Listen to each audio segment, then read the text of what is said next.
Senhor esteja convosco. Ele está no meio de nós. Proclamação do Evangelho de Jesus Cristo, segundo Lucas.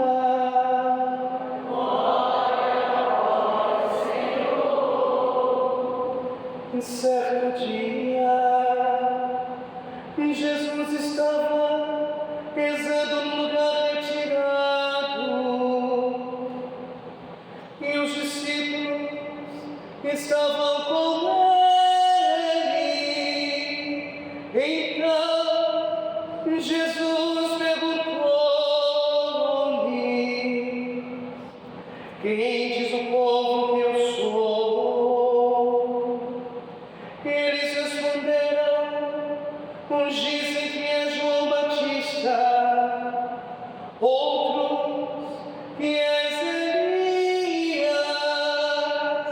mas outros acham que és alguns dos antigos profetas que ressuscitou.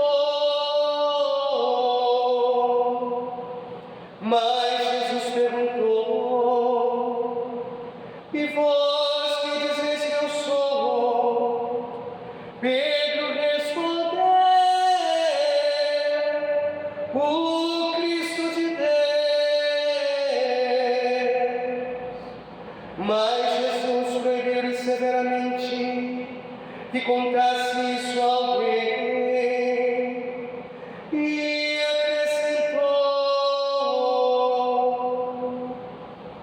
o Filho do Homem deve sofrer muito, ser rejeitado pelos anciãos, pelos sumos sacerdotes e doutores da lei,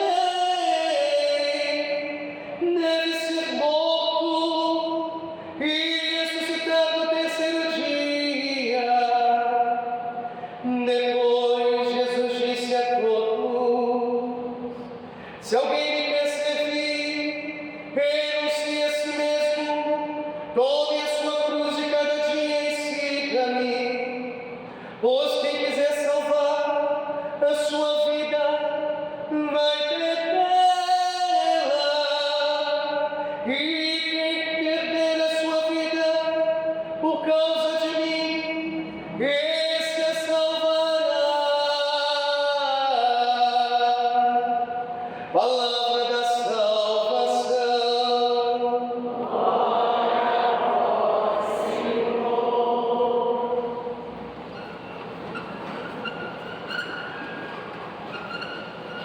Amados irmãos, amadas irmãs, hoje somos convidados a rever o nosso ato de fé e o nosso crer em Jesus de Nazaré.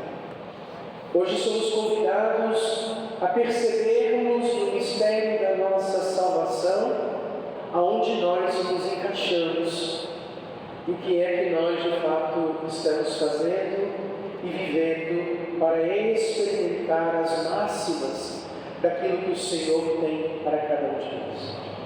Em primeiro lugar, precisamos refletir o quanto estamos deixando com que o Espírito Santo de Deus, o amor de Deus, a graça de Deus, nos configure e retire de nós todo e qualquer medo, fazendo-nos assim viver de maneira profunda o mistério daquele que nos amou primeiro.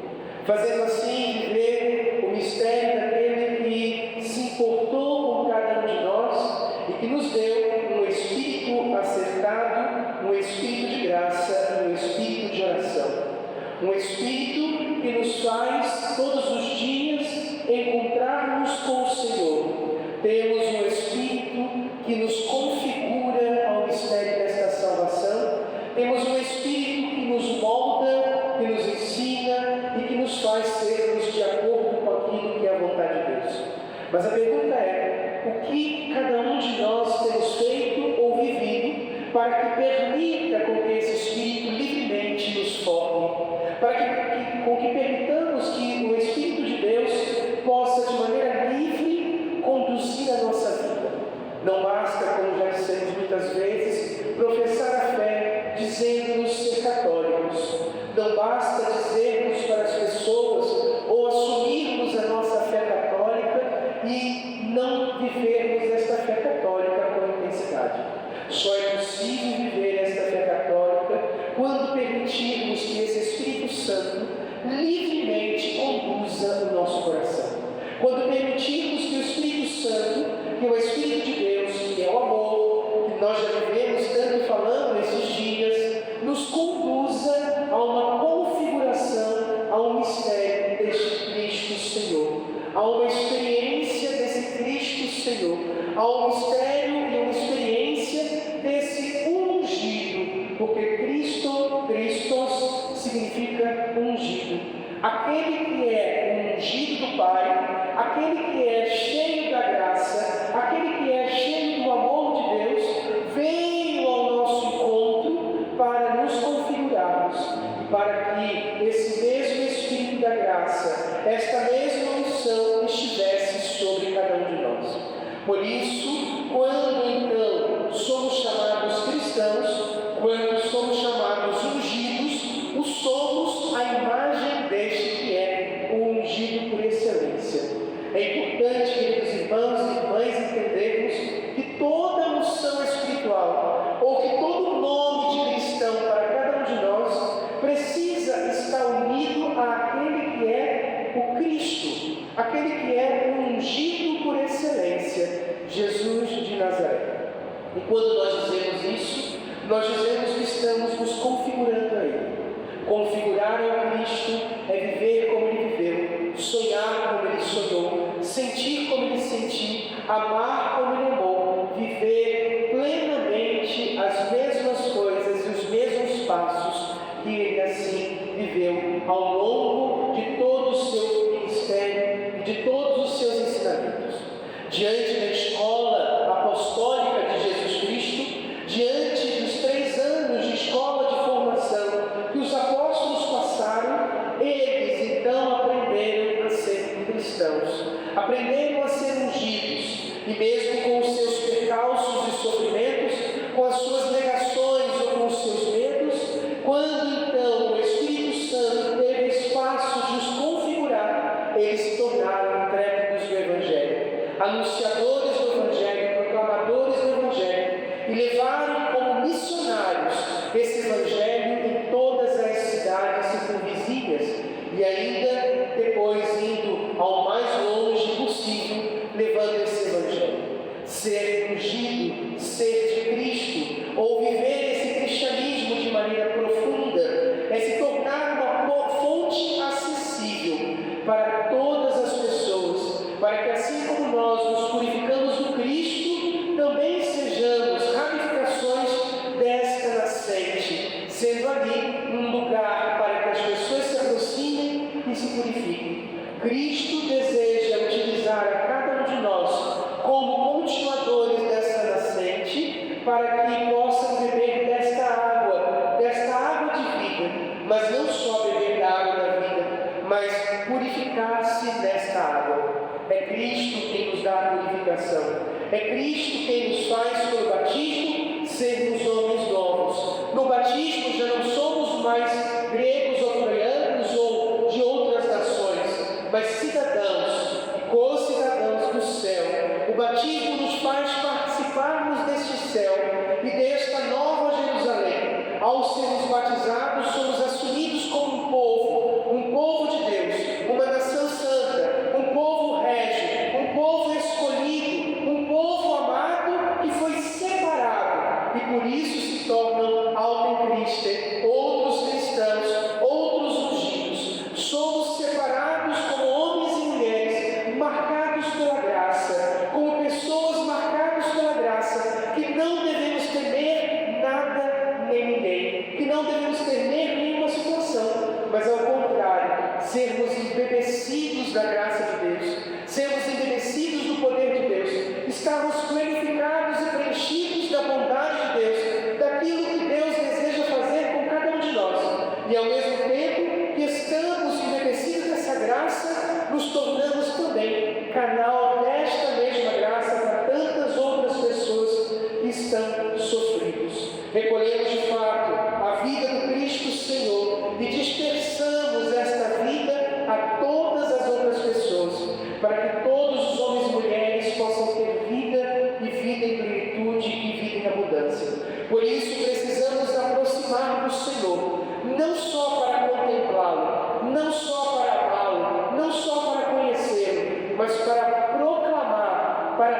todas as pessoas quem Ele é. Ele não é um profeta que ressuscitou, Ele não é Elias ou não é João Batista.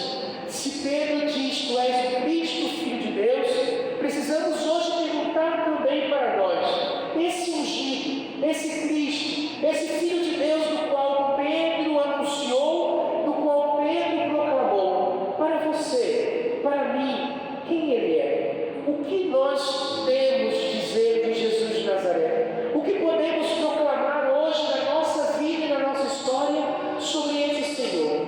Batizados já somos, concidadãos dos céus já somos, já temos a porta aberta para entrar nessa nova Jerusalém, já assumimos-nos como cristãos, já temos o Espírito Santo habitando dentro de nós, já temos a graça inesgotável dentro de nós, já podemos não só beber da fonte, mas sermos canais desta nascente, desta fonte, para tantas outras pessoas. Mas há de nos perguntarmos: quem é Jesus de Nazaré para cada um de nós?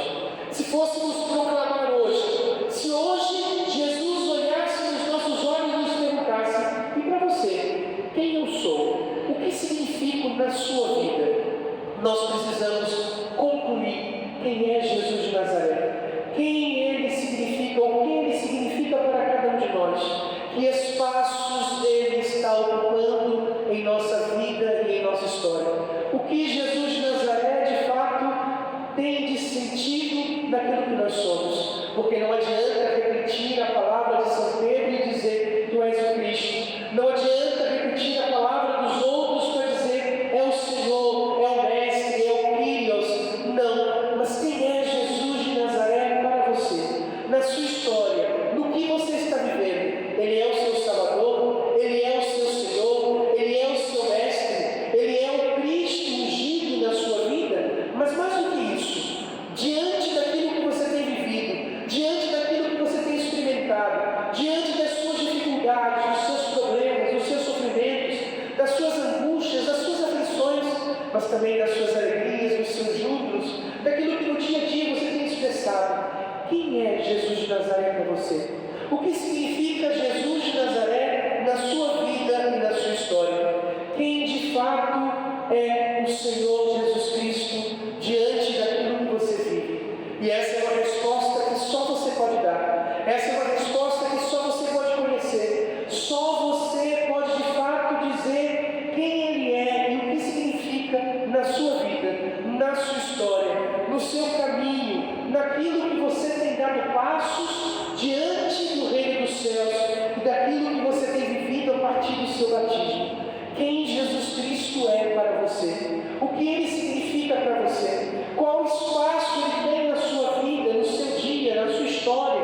O que você tem vivido para com Ele? Você tem de fato Jesus na sua vida todos os dias? Ou outras coisas estão ocupando o espaço que é dele? O quanto você tem sido cristão e o quanto você tem vivido esse cristianismo? O quanto você tem tomado a sua cruz e tem seguido ao Senhor Jesus Cristo? O quanto você tem renunciado a você mesmo, aos seus apetites, às suas vontades, aos seus sonhos e aos seus projetos para amar e seguir a Jesus Cristo? O quanto você é capaz, de fato, de se configurar a esse Cristo sem medo, mas com coragem, vivendo a cada dia a sua perspectiva? O quanto na sua história, no seu estudo, no seu trabalho, no seu dia a dia, na sua casa, na sua família, no seu grupo de amigos, nos seus chás da tarde, nas suas festas, nos seus encontros, o quanto você está sendo de fato unido a esse Cristo que te chamou, o quanto você está vivendo e renunciando a você mesmo para seguir a este Cristo Jesus de Nazaré, e o quanto você tem feito uma experiência mística, uma intimidade profunda e um encontro pessoal com esse que você diz quem Ele é na sua vida.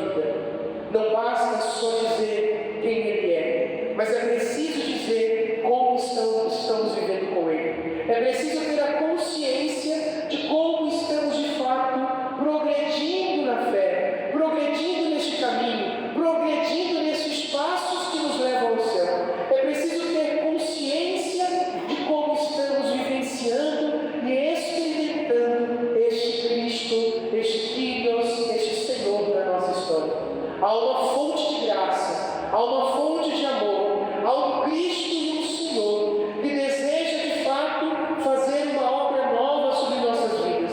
Há um Cristo Senhor, do qual iniciamos a nossa configuração no batismo. Há um Cristo Senhor que nos ama infinitamente, que abriu para nós uma nova e eterna Jerusalém, do qual nós somos concidadãos e do qual podemos experimentar a sua graça. Há um Cristo Senhor que nos amou primeiro, que nos envolveu primeiro, que nos chamou à vida e à vida em plenitude.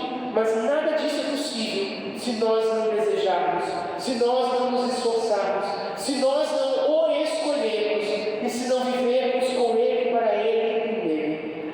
Não adianta simplesmente estarmos aqui, não adianta simplesmente comungarmos o seu corpo, mas é preciso darmos passos firmes e fixos junto ao Senhor. É preciso não só reconhecermos, não só professarmos a nossa fé, não só anunciarmos e proclamarmos quem Ele é e o que significa para nós, mas é preciso fazer com que isso se torne uma realidade, com que isso se torne de fato uma verdade em nossas vidas, andando para a direita ou para a esquerda, acertando ou errando, caindo ou levantando. Os nossos olhos precisam estar fixos no Senhor, o nosso coração precisa estar firme na nossa proclamação. Não importa os caminhos por onde nós vamos andar, não importa por onde vamos passar, nós precisamos de fato estar acertados e convictos de que Ele é o caminho, de que Ele é o Kyrios, de que Ele é o ungido, de que Ele é o Senhor, de que Ele é o Mestre, de que Ele é o Messias anunciador que me ensinou, que me mostrou, mas que continua todos os dias me sustentando. Pela graça e pela fonte do seu amor, Ele me sustenta e me impulsiona a ir sempre em frente ao seu encontro.